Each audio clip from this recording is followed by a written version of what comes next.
Taman Festival Padang Galah adalah suatu tempat rekreasi termegah di Bali pada eranya. Konon, semenjak tempat ini terbengkalai selama 21 tahun, kami mendapat banyak kesaksian dari warga sekitar mengenai alam tak kasat mata di tempat ini. Ada juga seorang penulis bernama Bang Bule yang menulis sebuah buku pada tengah malam di sini. Mari kita simak bersama.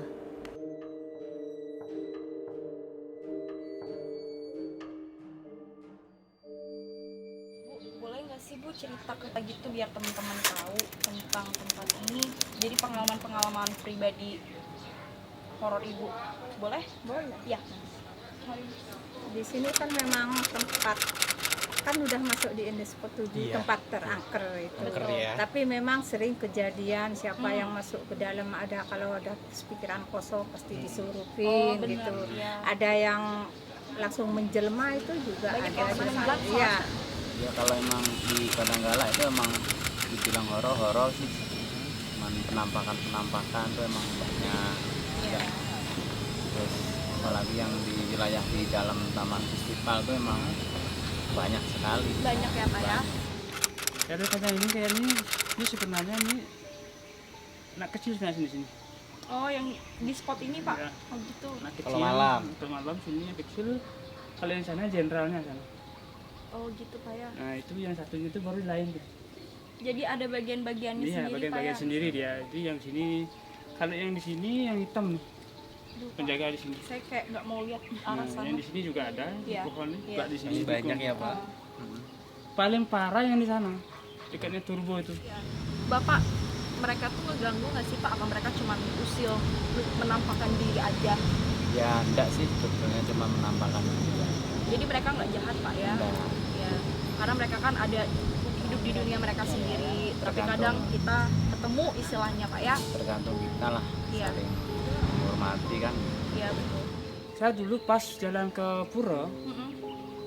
itu kuntinya kayung-kayung kakinya di atas. Mbak Kunti. Iya, kayung-kayung dia. Sering saya diganggu, kadang-kadang saya diganggu mandi, kadang-kadang saya. Kadang kayak peratu putihnya tak liatin. Iya, tapi mereka nggak jahat ya Pak? Enggak, ya? dia senang saya. Ya memang saya akui, biar saya sibuk, saya sempatkan jam 5 itu masuk taman festival. Jam 5. Seperti Ngapain? disuruh. Jam Oh, lima Ibu sore. ada Seperti disuruh. batin ke Jam sana 5 gitu. Setiap jam 5 sore. Setiap jam 5 sore pasti saya ke sana. Dia sering juga main sana, kadang-kadang dipanggil ke sana. Dipanggil Ah, iya. gimana Pak maksudnya? Kalau yang duduk di sana, kadang Iya. duduk saya, didorong, duduk di sana. Disyarat dikasih, syarat apa? Dikasih uang.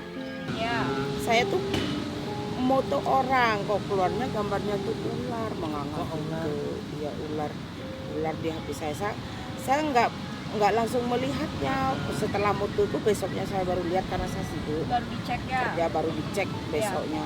Ular kobra itu Ular sedang Bu, menganga. kobra. Iya. Gede. Jadi Saya sering Pak, liatin ular, mm-mm, panjangnya lumayan segini gedenya dia, sekali. ular piton. Gede. Tapi baru tak lewatin, tanpa tak balik nggak ada.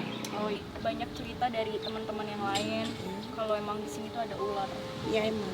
Ular makhluk astral ya. Ya, Iya. jelmaan. Dia menganga seperti ini, gede banget ular itu. Gede banget ya. Ngeri. Serem nggak Bu? Ibu takut nggak dengan ular itu? Tidak. Tidak ya, karena makhluk astral. Jadi mereka kadang bandel Pak ya? Ada yang jahil, Ada yang ada jahil. yang jahil, ada yang polos. Hmm. Kalau kita ngomong kasar, yang jahilnya marah. Oh iya. Udah langsung kelihatan. Oh gitu. Saya sendiri pernah saya. Ibu sendiri pernah? Kan gini, ada lomba drum, Iya. Lomba drum drum. selawatan. Oh kok selawatan gitu. Jadi saya pakai jilbab, masuk ke Iya. dalam, langsung saya sama Aji, aku ke sana. Ya saya bilang permisi, assalamualaikum Iya gitu. betul. Iya. Terus karena pakai drum saya foto dia, tak foto kan bagus ada api unggunnya. Oh iya. Pas saya moto itu nggak ada drumnya, malah kelihatan sampai tak lihatin Aji anak-anak di sini tak kasih tahu semua. Cuman kepalanya nggak ada, kalau badannya kakinya kelihatan kayak kayu ini kulit-kulit itu gitu. Ada waktu-waktu tertentu nggak sih Pak ketika mereka tuh tiba-tiba keluar semua atau kayak gimana? Dia keluarnya jam 6 Pak sore keluar dia. Hmm. jam 12 malam keluar. Menunjukkan ya. Menunjukkan keluar dia. Ya. Kalau jam malam, Malam. kalau mau ekspor malam, Ada aktivitas makhluk aktivitas astral. dia masuk astral keluar dia. Apalagi purnamo, jangan harap purnamo. Kalau mapak purnamo jangan harap keluar. Kalau berani purnamo masuk, jangan harap mapak gitu. Ya, jadi puncaknya itu justru ketika bulan purnama ya. Kak? Purnama sama kajang kliwon, hati-hati itu. Oh, iya.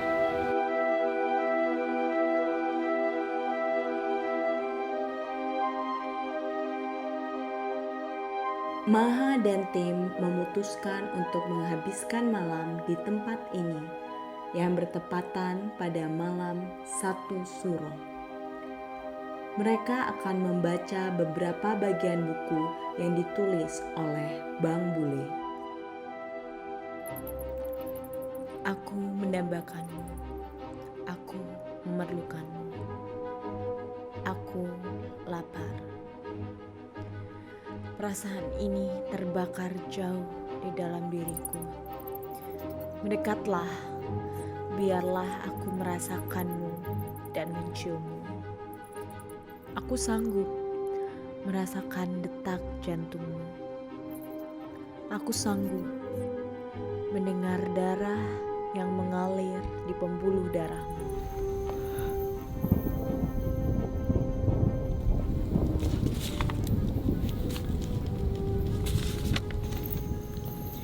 Dengan suara lirih, Nasir berujar pada dirinya sendiri.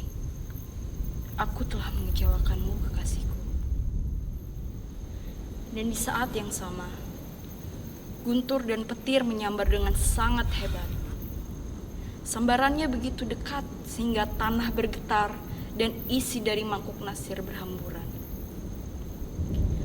Satu pohon terbesar terbelah dua dan tumbang cukup dekat dari rumah Nasir, sehingga dahan dan dedaunannya menyapu rumah.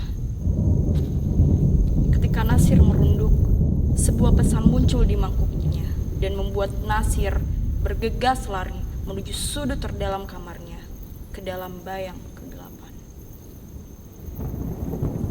Nasir sangatlah cemas.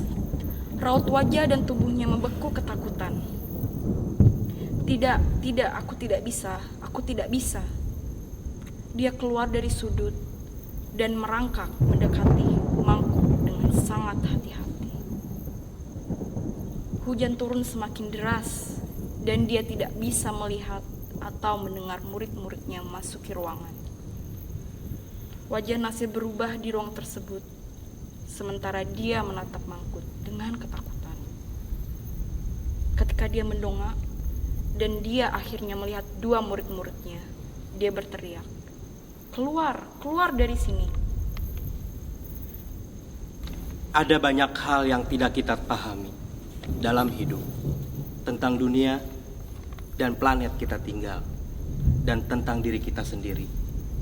Seringkali kita menginginkan hal yang terbaik untuk kita, dan pada dasarnya hal-hal itu menghambat kita. Namun kita tetap melakukannya karena keputusasaan. Lalu, ketika kita menginginkan sesuatu, kita tidak peduli dengan resiko yang mengikuti, dan kita melakukannya apa saja untuk mewujudkannya. Apakah kamu rela untuk menukar jiwamu dengan menyelamatkan orang lain yang kamu cintai? Apakah kamu mampu membuat keputusan yang benar ketika dihadapkan dengan kehidupan dan kematian? Aku mencintaimu, Laibah. Aku akan melakukan apapun itu, meskipun aku harus melawan kepercayaanku sendiri. Dan dengan semua asa yang